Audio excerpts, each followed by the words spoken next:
वलीद माजिदा से कहता है कि आखिर ऐसी क्या बात है जिसकी वजह से मिनाहिल का मुंह उतरा हुआ है। मैं आपसे पूछना चाहता हूं कि आपने उसके साथ ऐसा क्या किया है। जिस पर वो कहती है कि बेटा देखो ये तुम्हारा मामला नहीं है। मैं नरगिस की बहुत इज्जत करती हूँ लेकिन इसका मतलब ये नहीं कि तुम्हारी फजूल बातों का मैं जवाब देती रहूंगी। तो बेहतर यही है कि तुम इस तरह की कोई भी बात मत करना।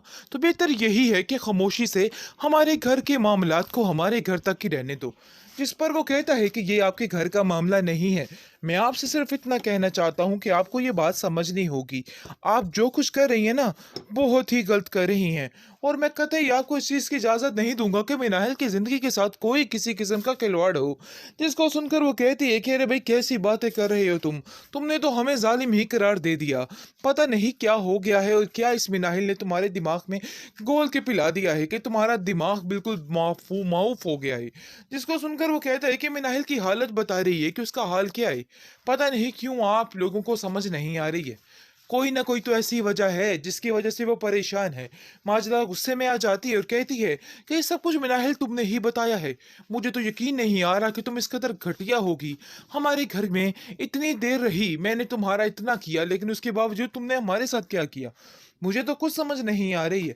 जिस पर वो कहती है कि देखिए पप्पू जान, मैंने ऐसा कुछ भी नहीं किया है। आप सरासर मेरे ऊपर इल्ज़ाम लगा रही हैं। इल्ज़ाम तराशी मत कीजिए, क्योंकि मैंने वाक़ई में ऐसा कुछ नहीं किया। आपको मेरी बात का यकीन करना है तो करें, नहीं करना है तो ना करें। लेकिन मेरे ऊपर इल्ज़ाम तराशी करने का कोई फ़ायदा नहीं है। आप देखेंगे कि माजदा की अब कड़वी कसैली बातों का उसको उसी तरीके से जवाब दिया जा रहा है, क्योंकि मिनाहिल को समझ आ गई है कि ये औरत सीधे रास्ते से आने वाली नहीं है।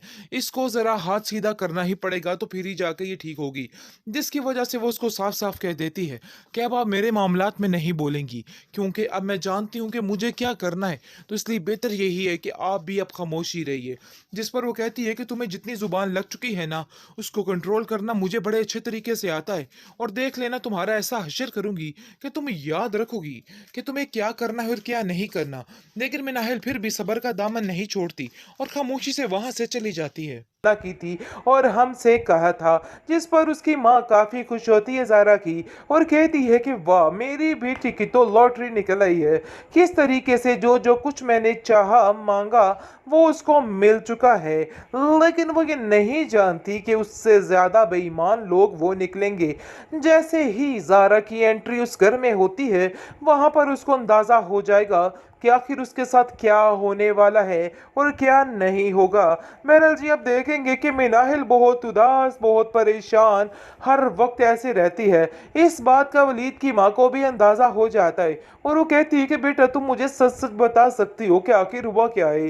मैंने पूरे फंक्शन में तुम्हें परेशान ही देखा है और ऐसा लगता है कि तुम्हें कोई मसला है कि मुझसे शेयर कर सकती हो। जिस पर वो माजिदा की तरफ देखती है और खामोश हो जाती है, क्योंकि जानती है कि अगर कोई बात कर दी तो इसकी शामत यहाँ पे आ जानी है। जिसकी वजह से खामोशी से उन लोगों की बातों को बर्दाश्त कर रही है और सोचती है कि नहीं ऐसा कुछ नहीं करना। ज़ारा जो कि बहुत ही चीज़ बनने की कोशिश कर रही है और समझ रही है कि उसने बड़ी चालाकी का सामना कर दिया है, लेकिन वो ये नहीं जानती है कि उसे किस कदर यानी कम अक्ली का मुजाहिरा किया है, किस तरीके से उसकी जिल्लत मजीद होने वाली है।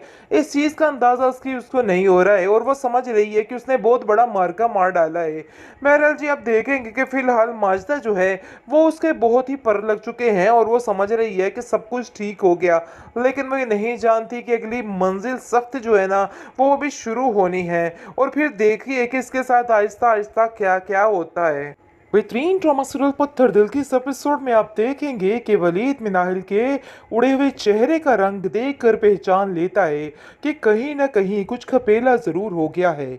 वो कहता है कि मैं हर वक्त तुम्हारा एक बेहतरीन दोस्त की तरह साथ देने को तैयार हूँ। तुम्हारे चेहरे का ये उड़ा हुआ रंग मुझे बता रहा है कि दाल में कुछ काला है। मुझे साफ साफ बताओ कि आखिर हुआ क्या है। जिसको सुनकर वो साफ साफ कह देती है कि नहीं ऐसी कोई बात नहीं। लेकिन माजिदा बेगम उसको आंखें निकाल रही होती है और कहती है कि खबरदार, तुमने कोई भी बात की। लेकिन मिनाहिल ने अब अपने आंसुओं को छुपाना शुरू कर दिया है और अपने हक के लिए आवाज़ उठानी शुरू कर दी है। लेकिन ये बात माजिदा को बिल्कुल भी बर्दाश्त नहीं है और वो कहती है कि मुझे जितनी जल्दी हो सके इसे इस घर से निकालना है, क्योंकि अब वो इस बात पर आ चुकी है और अपना हक मांगना शुरू कर चुकी है और मैं इस चीज़ की इसको कतई इजाज़त नहीं दे सकती। तो बेहतर यही है कि मिनाहिल का कोई ना कोई बंदोबस्त करके इसको इस घर से बाहर निकाल दिया जाए। माजिदा कहती है कि मुझे लग रहा है ज़ैन कि इसको जितनी जल्दी हो सके यहाँ से फारिग कर देना चाहिए। असल बात तो वो नहीं बताती कि आखिर किस वजह से वो ये सारी बात कर रही है। बहरहाल खामोशी के साथ उसको कहती है कि देखो, बहुत जल्द इसको भी इस घर से निकालना है, चाहे जो मर्जी हो जाए। लेकिन जी आप देखेंगे कि जैन को उसकी इस चालाकी की समझ बिल्कुल नहीं आ रही है और वो कहता है कि आखिर इतनी जल्दी है क्या, अभी बेचारी वो पहले सदमे से नहीं निकली और आप उसे एक और सदमा देने की कोशिश कर रही हैं। जिस पर वो साफ साफ कह देती है कि अरे नहीं भाई, मैं उसके फायदे के लिए कर रही हूँ, हर वक्त रोती रुलाती रहती है, इसलिए मैं चाहती हूँ कि इसका दिमाग बढ़ जाए और अपनी ज़िंदगी में अच्छे तरीके से चलना शुरू कर दे। मैं तो इसके अलावा और कुछ नहीं चाहती। लेकिन उसकी गेम को जैन समझ नहीं पा रहा। लेकिन अब जाकर उसकी गेम मनाहिल समझ चुकी है कि उसकी पुप्पो के दिमाग में असल में चल क्या रहा है और वो क्या करना चाहती है। बहरहाल जी जैसे ही आप देखेंगे कि बारात में ये सारे मामलात हो रहे होते हैं, हनान की माँ चालाकी के साथ सारा जेवर उनको दिखाती है और कहती है भाई रसीदें भी देख लीजिए, ये है सारा साजो सामान जिसकी आपने तमन्ना की थी और हमसे कहा था। जिस पर उसकी माँ काफ़ी खुश होती है ज़ारा की और कहती है कि वाह, मेरी बेटी की तो लॉटरी निकल आई है। किस तरीके से जो जो कुछ मैंने चाहा मांगा वो उसको मिल चुका है। लेकिन वो ये नहीं जानती कि उससे ज़्यादा बेईमान लोग वो निकलेंगे। जैसे ही ज़ारा की एंट्री उस घर में होती है, वहाँ पर उसको अंदाज़ा हो जाएगा कि आखिर उसके साथ क्या होने वाला है और क्या नहीं होगा। बहरहाल जी आप देखेंगे कि मिनाहिल बहुत उदास, बहुत परेशान, हर वक्त ऐसे रहती है। इस बात का वलीद की माँ को भी अंदाज़ा हो जाता है और वो कहती है कि बेटा तुम मुझे सच सच बता सकती हो कि आखिर हुआ क्या है। मैंने पूरे फंक्शन में तुम्हें परेशान ही देखा है और ऐसा लगता है कि तुम्हें कोई मसला है कि वो मुझसे शेयर कर सकती हो। जिस पर वो माजिदा की तरफ देखती है और खामोश हो जाती है, क्योंकि जानती है कि अगर कोई बात कर दी तो इसकी शामत यहाँ पे आ जानी है, जिसकी वजह से खामोशी से उन लोगों की बातों को बर्दाश्त कर रही है और सोचती है कि नहीं, ऐसा कुछ नहीं करना। ज़ारा जो कि बहुत ही चीज़ बनने की कोशिश कर रही है और समझ रही है कि उसने बड़ी चालाकी का सामना कर दिया है, लेकिन वो ये नहीं जानती है कि उसे किस कदर यानी कम अक्ली का मुजाहिरा किया है, किस तरीके से उसकी जिल्लत मजीद होने वाली है। इस चीज़ का अंदाज़ा उसको नहीं हो रहा है और वो समझ रही है कि उसने बहुत बड़ा मार्का मार डाला है। बहरहाल जी आप देखेंगे कि फ़िलहाल माजिदा जो है वो उसके बहुत ही पर लग चुके हैं और वो समझ रही है कि सब कुछ ठीक हो गया।